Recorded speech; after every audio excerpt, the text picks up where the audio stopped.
Bueno, el tema de la instalación del gobierno y de las renuncias de los gobernadores, sin duda, en el centro de la noticia. Conversamos ahora con el presidente del PPD, el senador Jaime Quintana. Senador, buenas tardes. ¿Qué tal, Daniel, Mónica? Buenas tardes. Senador, ¿cómo se entiende lo que ocurrió ayer en que un senador de su partido, Guido Girardi, es quien anuncia públicamente que se le ha pedido la salida a la gobernadora de Chiloé y no al gobierno, como era lo lógico?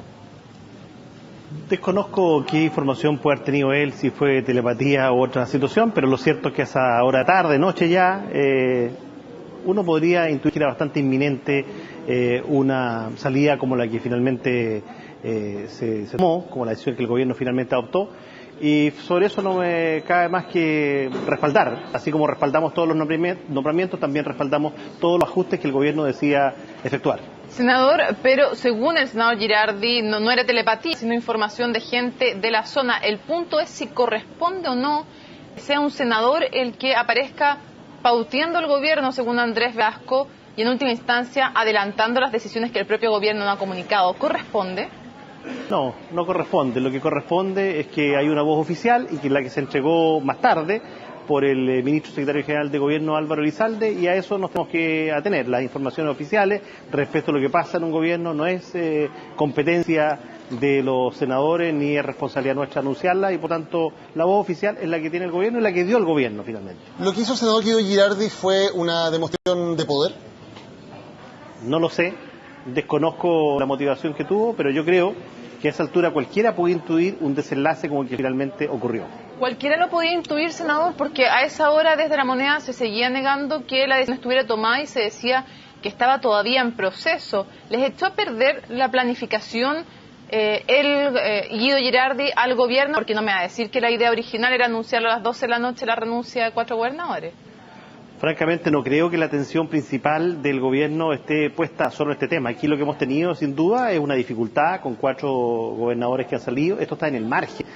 Cuando estamos hablando de 700 nombramientos, la preocupación central del gobierno ha estado hoy día en este Senado, ha estado el ministro del Interior, ha estado la ministra de Desarrollo Social, ha estado el ministro de Hacienda, empujando una de las medidas más importantes para el gobierno, que es la aprobación del bono marzo, que va a beneficiar a cerca de 2 millones de familias chilenas. Eso es lo central y entre otras tareas que, por cierto, el gobierno tiene con mucha urgencia. Senador, ¿hubiera sido más prudente que la propia gobernadora de Chiloé hubiera puesto su cargo a disposición, tal como al menos oficialmente se dijo que lo hicieron, por ejemplo, los subsecretarios que en su momento fueron cuestionados? ¿Hubiera sido mejor que ella hubiera tomado la iniciativa, dadas las circunstancias que eran de público conocimiento? Lo que ahí ocurrió y lo que pasó con esos 4 gobernadores, yo creo que ya es pretérito. Creo que hoy día lo importante es cómo nos centramos en las tareas que vienen. Sin duda que uno puede sacar lecciones de esto y, por supuesto, creo que los partidos no podemos eximirnos de la responsabilidad que en esto tenemos. Nosotros tenemos que efectivamente ser más rigurosos en los chequeos, en las nominaciones, y también en esto, Daniel, hay una responsabilidad de quienes se postulan a cargo, quienes se promueven a cargo, que debieran pensarlo 10 veces, porque lo que antiguamente podía ocurrir, como lo que pasó en el gobierno del presidente Piñera que acaba de terminar, cuando tú hace 4 años atrás tenías en este momento un ministro y un intendente pronto a viajar al Mundial de Fútbol, eso hoy día sería algo impensado. Ha sido este gobierno, el gobierno de la presidenta Bachelet, que ha decidido elevar los estándares de transparencia, de probidad, de formación, de estar compenetrados con un programa de transformaciones, y eso tiene que pensarlo bien quien esté dispuesto a promover su nombre para un determinado cargo. Esa es la lección que eso nos deja para lo que viene, para el futuro, porque la instalación, te reitero, de un gobierno es un proceso que aún no termina. Senador, ¿ha sido el gobierno el que ha subido los estándares o se ha visto obligado a reaccionar después de la fiscalización de la prensa y de la reacción de la ciudadanía? No, ha sido claramente el gobierno. Esto no había ocurrido en ninguno de los gobiernos de la concertación. Claramente no pasó en el gobierno del presidente Piñera, donde tú tenías en La Moneda a personeros con ingresos de 7 millones de pesos con cuarto medio y con problemas incluso penales, en fin.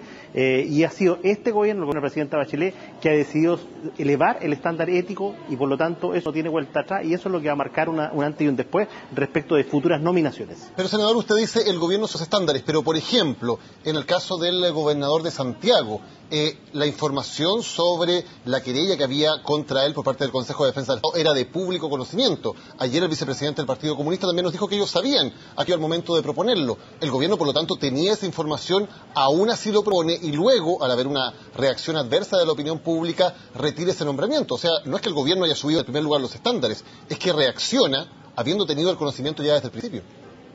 La mejor prueba de que el gobierno sí subió los estándares es que si tú sacabas un papel de antecedentes de ese ex gobernador, tú te encontrabas que decía sin antecedentes penales y de ninguna otra especie. Aquí hay un gobierno que va a ser inflexible en relación a cualquier tema, incluso lo que antes se podía haber permitido, como era una condena por alcohol, eso no corre, violencia intrafamiliar por ningún motivo, tema de deuda, y se eleve el estándar precisamente al incorporar hoy día el Consejo de Defensa del Estado, que es una entidad que tiene que querellarse por obligación, aunque falte un peso en cualquier lado, sin que eso termine con ninguna condena, como ocurrió en este caso. Por lo tanto, aquí hay un gobierno que ha decidido elevar los estándares y yo adhiero a eso. Le insisto, ¿ha subido los estándares el gobierno? Un segundo caso es el que le pone Daniel. En el caso del gobernador del Ñuble, sí existían los antecedentes, dice el senador Navarro, y estaba más de público conocimiento que había sido condenado a hacer un año de clases, el ex gobernador de Ñuble, por haber suplantado a la identidad de funcionarios de Contraloría, entre otras condenas que ya tenía. Entonces usted me va a decir que nuevamente esos antecedentes eran de público conocimiento, no solo eso, sino que el senador Navarro se los había comunicado al subsecretario Lewy y a pesar de eso se nombra esta persona y luego frente a la reacción por las razones mismas por las que igual se le habían nombrado, se lo saca. Entonces, ¿hay una elevación de estándares? No tengo ninguna duda que se han elevado los estándares, pero también en ese caso concreto que usted me plantea de la gobernación de Ñuble, el presidente del partido MAS es el senador Navarro, y esta persona no fue propuesta por alguien que no haya sido el senador Navarro. Por lo tanto, aquí todos también tenemos que sacar conclusiones y también los partidos tenemos que asumir la responsabilidad de los nombres, ya sean primero, segundo, tercero Pero si el gobierno sabía por qué los nombra, senador, el punto es por qué el gobierno tenía los antecedentes en el caso del Ñuble, por ejemplo, y en otros de los casos, ¿por qué aún así, en el de Santiago, por ejemplo, por qué nombra igual a esa persona? Yo te insisto, creo que los antecedentes que hay en general en los 4 casos no eran por sí solos suficientes para inhabilitarlos.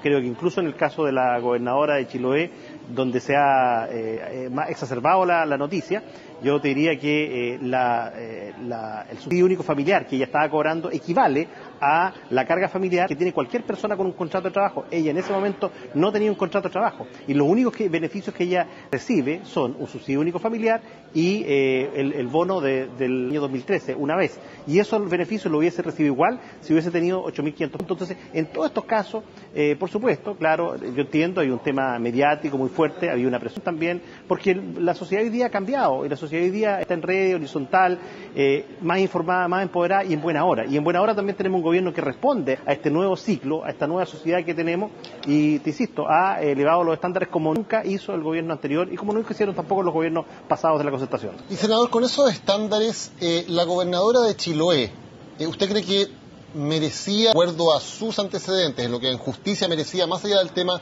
de la reacción de la opinión pública, merecía y era correcto que se quedara en el cargo? Mira, yo creo que los antecedentes eran complejos, sin duda. Ella no recibió un beneficio, no hubo chilenos que dejaran de percibir un beneficio porque ella lo estaba recibiendo.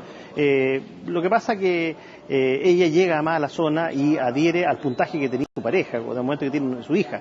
Entonces, mira, es discutible. Yo creo que no hay razón para inhabilitarla de una función pública, pero la decisión que finalmente se tomó, nosotros la respaldamos.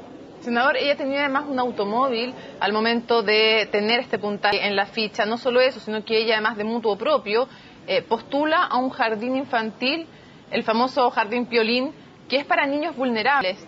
¿Cómo se entiende eso? ¿A usted eso no le parece cuestionable? No, ese argumento de la alcaldesa de Ancud me parece cuestionable, porque no creo que haya muchos jardines particulares pagados, como existen en Vitacura, en la isla de Chiloé. Lo que tampoco se dice es que esta exgobernadora intentó varias veces ser reencuestada, pero como todo el país sabe, durante el 2012 y 2013 los puntajes en Chile han estado congelados. Y esa es la razón por la cual hoy día, y ha sido parte del debate que tuvimos hoy día en el Senado, a propósito del bono también, y esa es la razón por la cual se tiene que cambiar, y este gobierno va a cambiar la ficha de protección social, incorporando otro elemento, porque claramente la ficha que hoy día tenemos no da cuenta de los niveles de pobreza con rigurosidad. Senador, ustedes fueron muy duros con el tema de los conflictos de intereses en las designaciones del presidente Piñera. Le quiero preguntar por la situación del superintendente del medio ambiente, que de acuerdo a una información del diario electrónico El Mostrador, era dueño de una agencia que asesoraba precisamente en estos temas a muchas empresas que tienen conflictos ambientales, partiendo por Barrick, del proyecto Pascualama. ¿Es una persona con ese nivel de eventual conflicto de interés la persona ideal para asumir un cargo tan importante como la superintendencia de medio ambiente? Mira, yo no estoy para defender a nadie en este caso, pero lo que te puedo decir es que hoy día este personero seguramente tenía una agencia que asesoraba. La diferencia con los nombramientos del presidente Piñera es que él nombró en cargos de regulador a los dueños de las empresas. Entonces venían a hacer una maestría, una pasantía al gobierno y luego para ir a ajustarnos, porque volvieron finalmente muchos de ellos a los cargos, al regulado, a aprender lo que hicieron a este otro lado de la vereda. Entonces la diferencia es muy grande. Los conflictos de interés, por supuesto que están dados en quien es el dueño de la empresa, más que quien presta un servicio terminado. Con todo, creo que él debe inhabilitarse si el día de mañana le corresponde ver, digamos, alguna materia en el ámbito de lo que él ya conoció como profesional.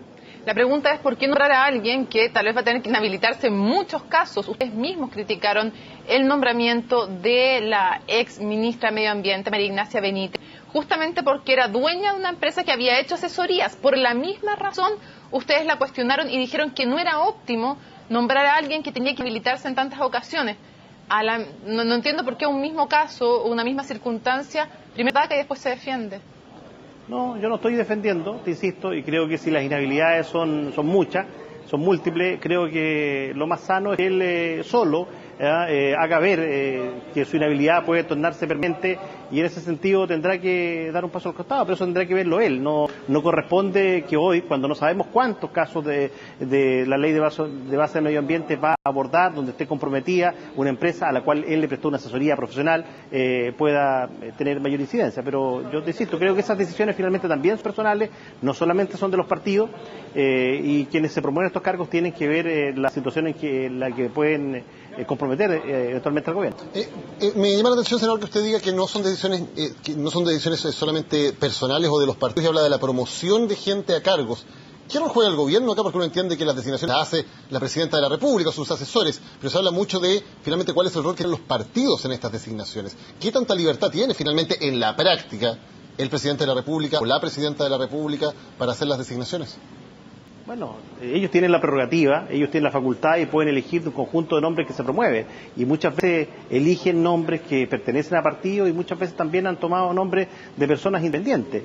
Y la verdad es que la mayoría de estos casos han sido personas vinculadas a partidos y por eso yo tengo que plantear de que los partidos también tenemos que asumir nuestra responsabilidad de quienes están promoviendo. La responsabilidad es compartida, todos podemos aprender este proceso. La instalación de un gobierno es eso, es un proceso que aún no concluye. Entiendo que se han nombrado cerca de 700 o 800 personas en cargos de alta responsabilidad, todavía falta un número muy importante en regiones, en el nivel central, y creo que no me cae ninguna duda que todos sacaremos las mejores conclusiones de esto para evitar situaciones como las ocurridas. En el gobierno, ¿quién es él o la responsable política de cada uno de estos errores o de la globalidad en realidad de ellos? ¿Es el subsecretario Lewy? ¿Es el ministro del Interior? ¿Quién es, o la presidenta de la República, el responsable político de estos errores? No sé, yo acabo de ver acá del Interior preocupado del tema del bono marzo junto al ministro de Hacienda, de sacarlo adelante y así lo aprobó el Senado. Y veo también que el subsecretario del Interior está ocupado de múltiples materias, entonces yo no quisiera personalizar en uno o dos titulares estos hechos que son hechos bastante en el margen, son la probabilidad que esto ocurra cuando hay un gobierno que toma la decisión de los estándares de exigencia. Esto tiene costos y los costos, bueno, son los que se conocen. Sí. No, le quería preguntar si respecto al caso, dos cosas muy puntuales del caso de la exgobernadora de Chiloé, la Edil Dancud, que es PPD, igual que usted, dice que ha sido presionada, que se le ha pedido que se borre la ficha y que hasta el esposo de la exgobernadora ha ido allá. Y cuando se le consulta en el diario La Segunda si presiones han venido del PPD, dice que sí, que han venido de personeros del PPD. Quiero saber si usted desmiente esta denuncia y si le parece grave y si la va a investigar.